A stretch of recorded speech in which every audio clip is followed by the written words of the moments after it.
Hello दोस्तों, welcome back to my YouTube channel commerce Guruji. दोस्तों, आज हम लोग स्टार्ट कर रहे हैं फाइनेंशियल प्लानिंग। ये हमारे चैप्टर फाइनेंशियल मैनेजमेंट का नया टॉपिक है। आज फाइनेंशियल प्लानिंग। अगर आपने हमारी फाइनेंशियल मैनेजमेंट की प्रीवियस वीडियो नहीं देखी है तो डिस्क्रिप्शन में दिए हुए लिंक पर जाकर आप हमारी प्रीवियस वीडियो को जरूर देखें। तो आइए हम लोग स्टार्ट करते हैं फाइनेंशियल प्लानिंग।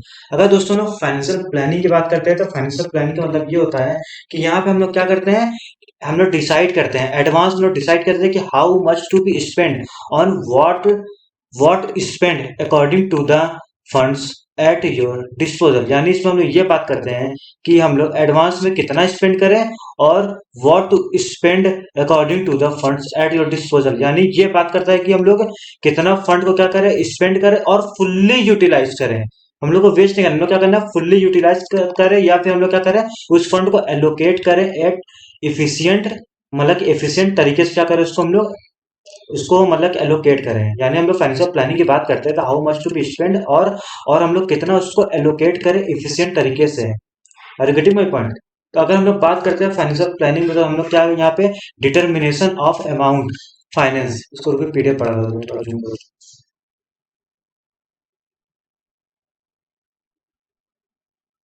जैसे इसमें हम लोग क्या करते हैं, determination of source of fund. यानी पहला पॉइंट हम बोलते हैं determination amount of finance needed by an enterprise. यहाँ पे हम लोग क्या करते हैं, डिटरमाइन करते हैं हम लोग की एक इंटरप्राइजेस में कितने अमाउंट ऑफ फाइनेंस की क्या है, नीड है, ताकि हमारा जो बिजनेस ऑपरेशन और डे टू डे ऑपरेशन है वो क्या है, स्मूथली रन करें।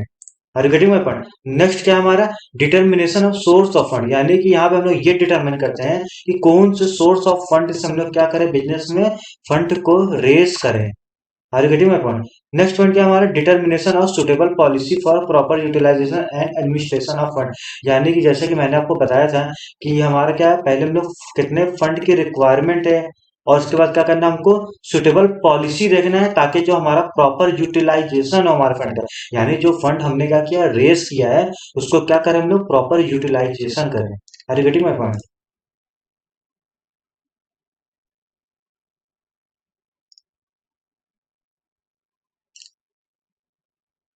देखिए ये इंपॉर्टेंट है। जैसे हम लोग बात करते हैं ऑब्जेक्टिव ऑफ फाइनेंशियल प्लानिंग की, यानी फाइनेंशियल प्लानिंग के क्या ऑब्जेक्टिव हैं। देखिए हम हाईलाइटर ले।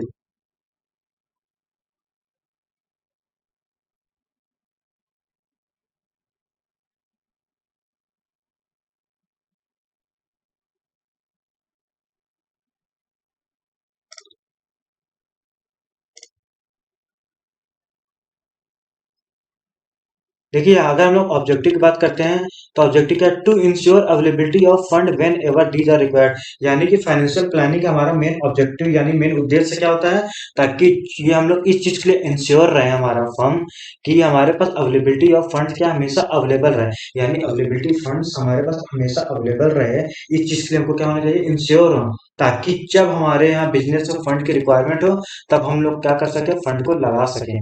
जब हमारे पास फंड अवेलेबल ही नहीं रहेगा तो हम लोग कभी भी, हमारे बिजनेस में कुछ भी रिक्वायरमेंट पड़ेगी तो हमारे पास क्या, कुछ लगाने के लिए, कुछ स्पेंड करने के लिए पैसा ही नहीं रहेगा। तो क्या मतलब ऐसी फाइनेंशियल प्लानिंग का। तो इसलिए हम लोग फाइनेंशियल प्लानिंग का मेन उद्देश्य क्या होता है, ताकि हमारे पास अवेलेबिलिटी ऑफ फंड क्या रहे, बना रहे। क्यों बना रहे, ताकि हमारे हमको जब रिक्वायरमेंट हो तब हम लोग क्या कर सके, फंड को लगा सके, स्पेंड कर सके। मार्केटिंग में पॉइंट।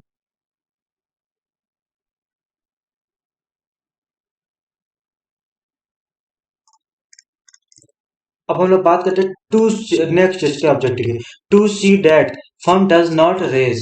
यानी यहाँ पे क्या है, to see that firm does not raise resource unnecessary.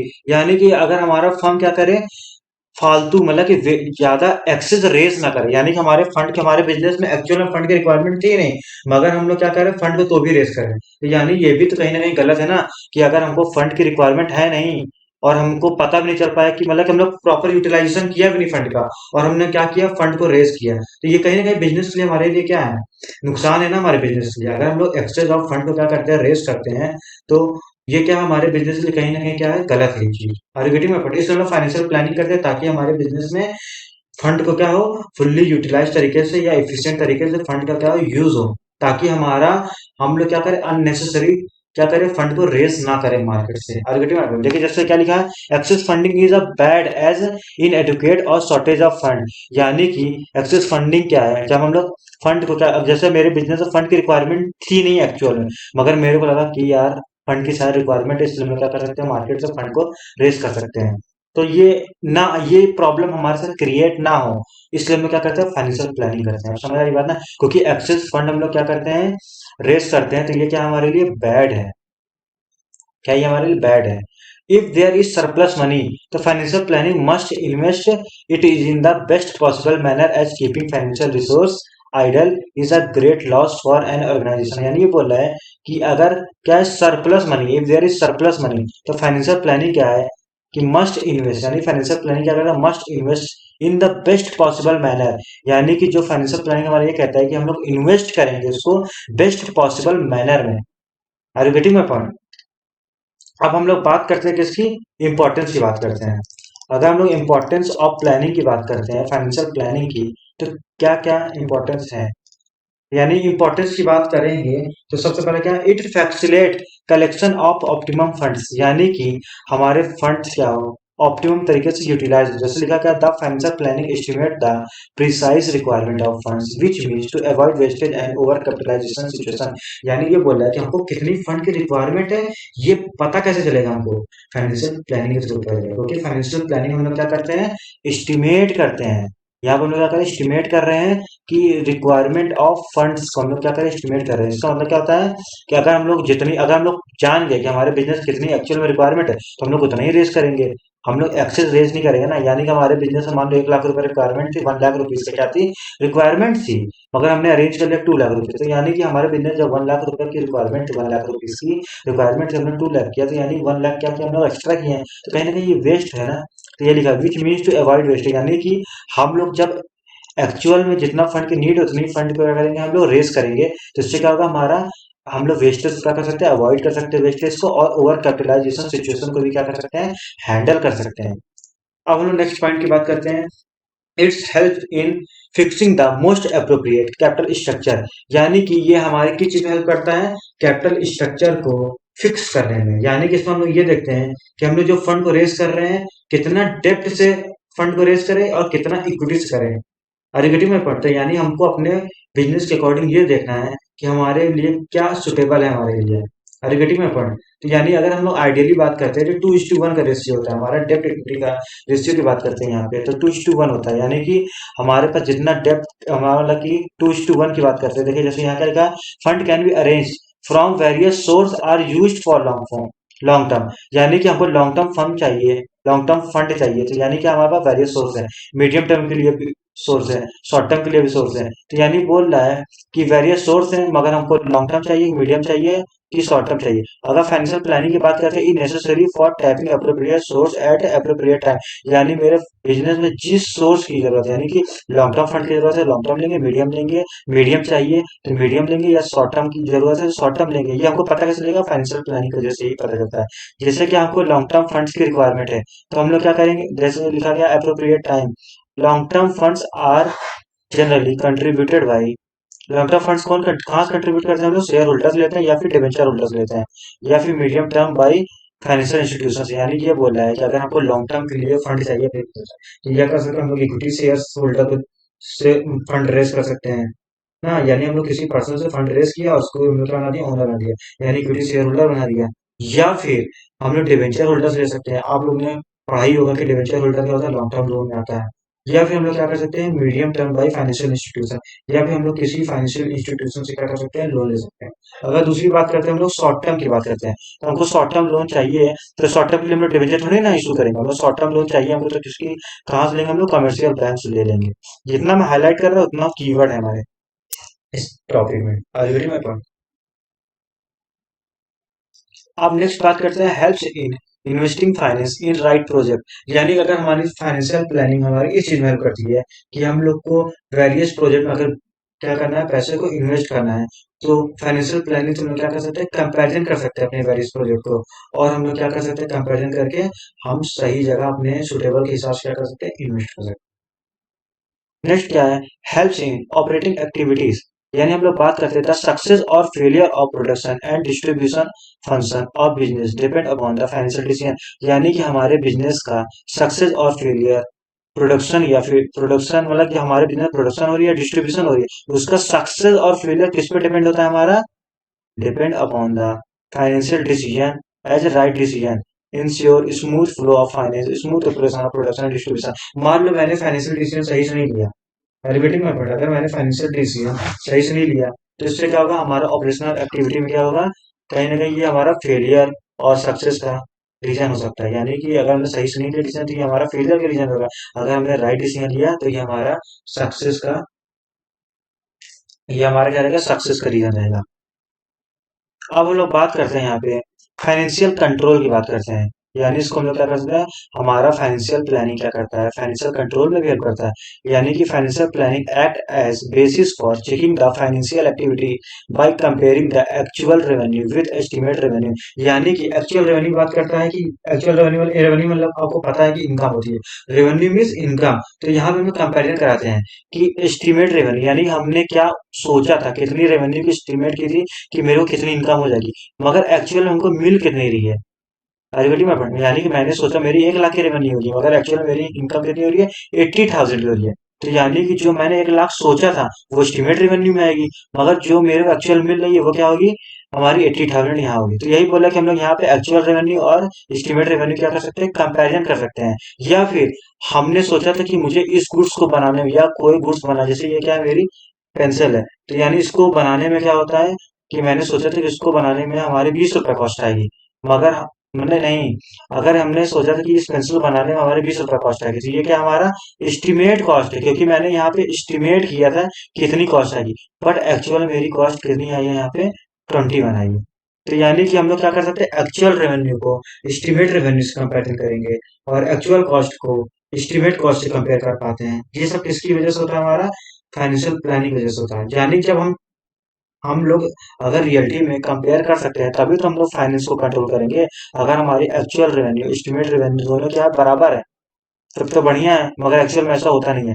तो यानी कि हम लोग कंपेरिजन कराएंगे तो जितना डिफरेंस आएगा उसको हम लोग क्या करेंगे? कंट्रोल करेंगे। तो हम लोग लिखा है ना यहाँ पे कि फाइनेंशियल कंट्रोल में हम लोग यही करते हैं कि एक्चुअल रेवेन्यू को एस्टिमेट रेवेन्यू से कंपेरिजन कराते हैं और एक्चुअल कॉस्ट को हम लोग एस्टिमेट कॉस्ट क्या करते हैं? कंपेरिजन कराते हैं। Are you getting my point?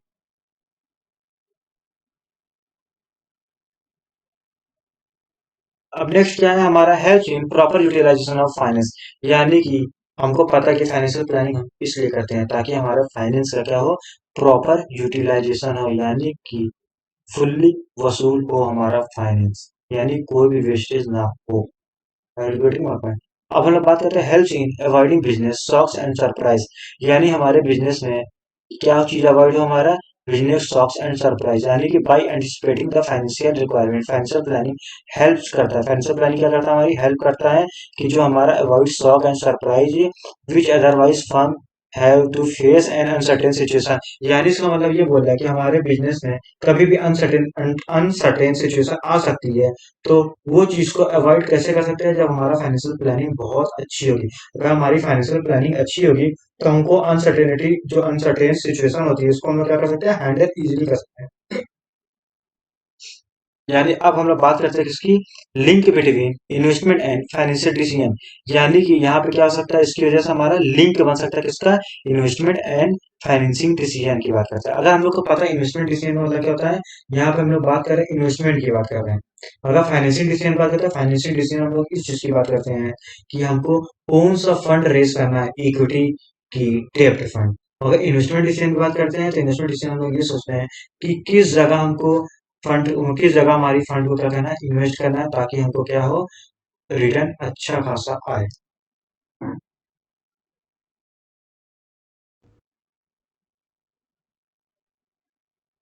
Next point हमारा क्या है? Helps in coordination. यानी इसकी बात करते हैं तो it's helps in coordination various business function such as production sales function. यानी कि ये बात कर रहा है कि ये हमारे बिजनेस कई सारे फंक्शन होते हैं, जैसे प्रोडक्शन हो रहा है, सेल्स हो रहा है, तो ये सबको क्या करता है? कोऑर्डिनेट करके क्या करता है हमारा फाइनेंशियल प्लानिंग? क्या करता है? जैसे हमारा प्रोडक्शन अलग हो रहा है, सेल्स अलग हो रहा है, तो इन दोनों के बीच का कोऑर्डिनेशन को पता कैसे चलेगा? फाइनेंशियल प्लानिंग की वजह से पता चलेगा। या फिर इनका बीच का कोऑर्डिनेशन कैसा बना रहेगा? किसकी वजह से? फाइनेंशियल प्लानिंग की वजह से बना रहेगा। ये बताइए, अगर मैं प्रोडक्शन ही नहीं करूंगा तो सेल्स कर पाऊंगा? नहीं कर पाऊंगा। या फिर मेरी सेल्स ही नहीं हो रही है, तो ये बताइए, जब मेरा प्रोडक्ट बिक ही नहीं रहा है तो हम लोग आगे का प्रोडक्शन कर पाएंगे क्या? नहीं कर पाएंगे ना। तो ये सब चीजें हम लिंक कैसे कर सकते हैं? ये हम लोग फाइनेंशियल प्लानिंग की वजह से ही क्या कर सकते हैं, लिंक कर सकते हैं। नेक्स्ट क्या है हमारा, it links with present with future. यहाँ थोड़ा पीडीएफ हमारा ब्लड है, तो एक बार आप अपनी वो वीडियो की क्वालिटी थोड़ा बढ़ा के एक बार देख लीजिएगा। इसको मैं थोड़ा सा जूम कर देता हूँ।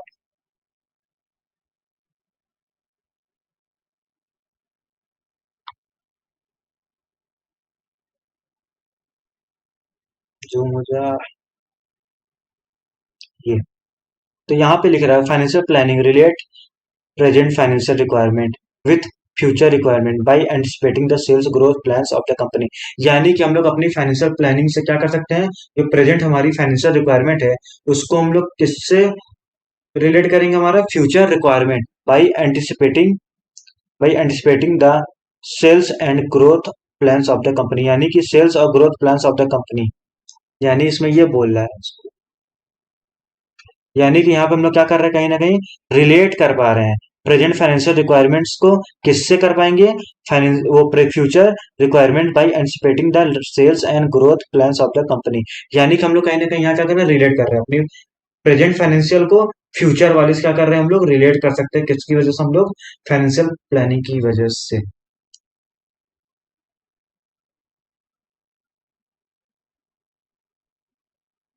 आइए हम लोग अब डिफरेंस की बात करते हैं। अब हम लोग इनके बीच कंपैरिजन पढ़ेंगे।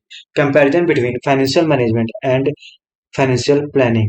यानी अगर हम लोग बात करते हैं फाइनेंशियल मैनेजमेंट की, तो इसकी मीनिंग की बात करते हैं, it refers to efficient acquisition, utilisation and disposal of surplus for smooth flow of an organisation. जैसे कि मैंने बताया था, फाइनेंशियल मैनेजमेंट क्या करते हैं हम लोग, फंड फाइनेंस को कैसे मैनेज करना है। मैनेज में हम लोग क्या क्या करेंगे, कैसे फंड को रेज करना है। अगर फंड रेज हो गया तो हमारे जो डिस्पोजल ऑफ सरप्लस है उसको क्या करना है, हमको डिस्ट्रीब्यूट करना है। यानी कि पहले हमको फंड को रेज करना है, फंड को रेज करना और उसके बाद क्या करना है, फुल्ली यूटिलाइज करना है। फुल्ली यूटिलाइज करना और उसके बाद प्रॉफिट को क्या करना है, हमको डिस्ट्रीब्यूट करना है, ताकि हमारे बिजनेस का जो smooth flow of an organisation है वो क्या रहे, बना रहे। क्लियर है? अब हम लोग किसकी मीनिंग की बात करते हैं, फाइनेंशियल प्लानिंग की। अगर फाइनेंशियल प्लानिंग की मीनिंग की बात करते हैं, यहाँ पर हम लोग क्या करते हैं, एस्टिमेशन ऑफ कैपिटल। यानी हमारे बिजनेस कितनी कैपिटल की रिक्वायरमेंट है उसको एस्टिमेट करना है। एंड डिसाइडिंग द सोर्सेज, पहले हम लोग क्या करेंगे, एस्टिमेट करेंगे मेरे बिजनेस में कितने फंड की रिक्वायरमेंट है। तो एक्चुअल में मेरे बिजनेस में 1 लाख की रिक्वायरमेंट है, फाइनेंशियल प्लानिंग अच्छी होगी तो 1 लाख रुपए हम लोग समझ जाएंगे कि इतने की हमारी क्या है, रिक्वायरमेंट है। तो मैंने 1 लाख अरेंज करने के लिए क्या प्लान बना लिया कि मुझे 1 लाख रुपए क्या करना है, अरेंज करना है।